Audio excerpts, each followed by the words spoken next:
Hello friends, आज हम पढ़ेंगे दोस्तों ब्रह्मा, जिसे लिखा था राल्फ वाल्डो इमर्सन ने। यह पोयम लिखा तो इमर्सन ने था, पर इसमें उन्होंने ब्रह्मा को नैरेटर बनाया है।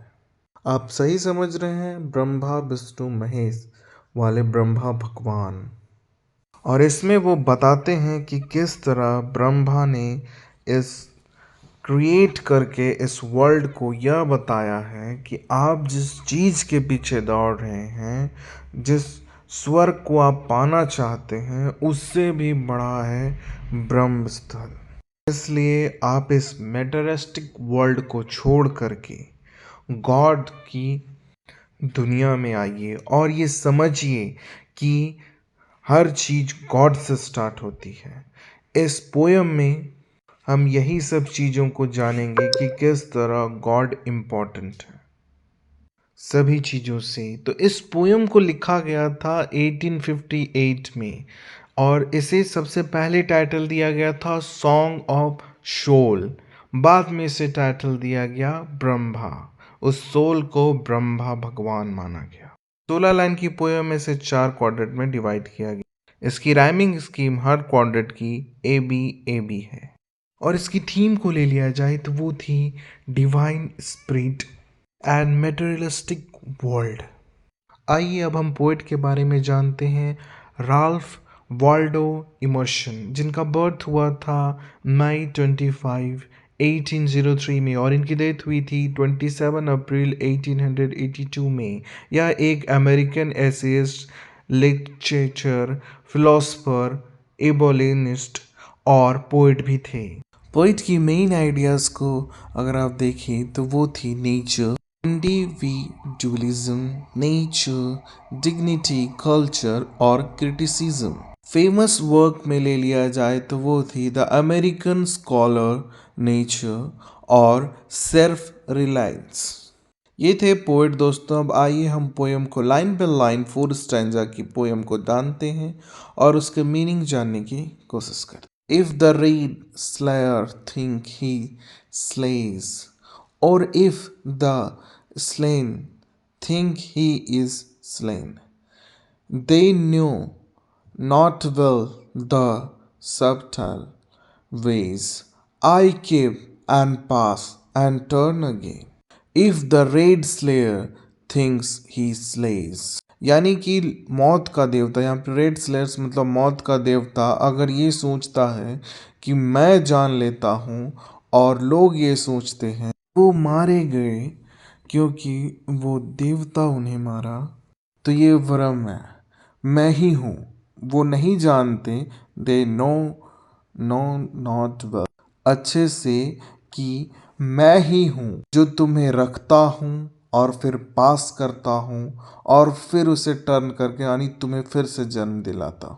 तो यहाँ पे बेसिकली बताया गया है कि ब्रह्मा भगवान खुद बोल रहे हैं कि मेरे ही कारण तुम जिंदा हो और मेरे ही कारण मर जाओगे और मेरे ही कारण फिर से जन्म लोगे। तो तुम उस मौत के देवता से डरना छोड़ो और तुम उसके द्वारा मारे नहीं जाओगे। मेरी मर्जी से तुम जी रहे हो, मेरी मर्जी से तुम मरोगे और मेरी ही मर्जी से फिर से तुम जन्म लोगे। के बाद हम नेक्स्ट स्टैंजा में देखते हैं। Far or forgot to me in near, shadow and sunlight are the same, the vanished god to be appear and one to me are shame and fame. Far or forgot यानी दूर है, और जिसे मैं भूल गया हूँ वो भी मेरे नज़दीक है। Shadow and sunlight are the same, यानी कि शैडो हो या सनलाइट हो, यानी अंधेरा हो या उजाला हो, मेरे लिए दोनों सेम है। The vanish gods to be appear, जो भगवान तुम सोचते हो कि नहीं है वो हैं और वो मुझे दिखते हैं। सेम दिखते हैं और फेम दिखते हैं, यानी वो भगवान मुझे दिखते हैं जिस भगवान को तुम सोचते हो कि वो है या नहीं है।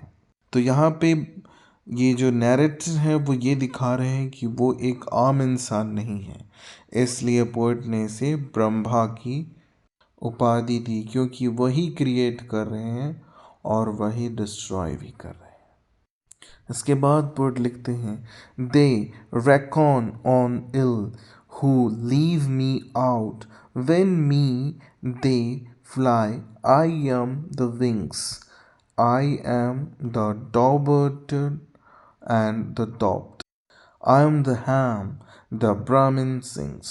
They reckon ill who leave me out. अब आपको पता चलेगा कि भगवानों में उन्हें ब्रह्मा ही क्यों कहा गया है, क्योंकि ये जो नैरेटर है वो कह रहे हैं, यानी स्वयं ब्रह्मा जी, कि हमें तुम भूल जाते हो और हम अक्सर ब्रह्मा जी को ही पूजना भूल जाते हैं। मुझे तुम नहीं पूजते, पर तुम ये भूल जाते हो कि तुम अगर कोई भी उड़ान लेते हो तो उसका जरिया मैं ही हूँ। I am the doctor and the dopt, I am the ham and the Brahmin sings. मैं ही सोच हूँ और मैं ही समझ भी, यानी मैं ही, जो तुम्हें डाउट होता है वो भी मैं ही हूँ, और जो तुम्हारा हल होता है वो भी मैं ही हूँ। मैं ही हूँ वो जिससे ब्राह्मण सिंग्स करते हैं, यानी बुलाते हैं। तो इस स्टैंजा में बेसिकली नैरेटिव ब्रह्मा का डिटेल दिया गया है कि किस तरह हम ब्रह्मा भगवान की पूजा करना भूल जाते हैं, और वो ये बता रहे हैं कि वो ही सब कुछ हैं, वो ही भगवान हैं, उनकी पूजा करनी चाहिए क्योंकि वो क्रिएटर हैं। इसके बाद the strong gods pine for my अडॉब and pine in vain the sacred 7। The strong gods, यानी जो ताकतवर भगवान हैं, वो मेरे घर आना चाहते हैं। यहाँ पाइन का मतलब है घर।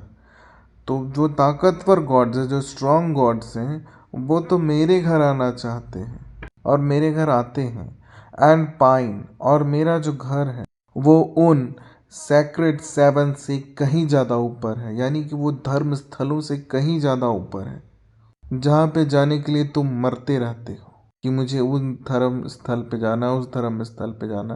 पर उससे भी बड़ा मेरा पाइन है, यानी मेरा घर है, जहाँ पे स्ट्रॉन्ग गॉड्स रहते हैं। But thou make lover of the good, find me and turn thy back on haven.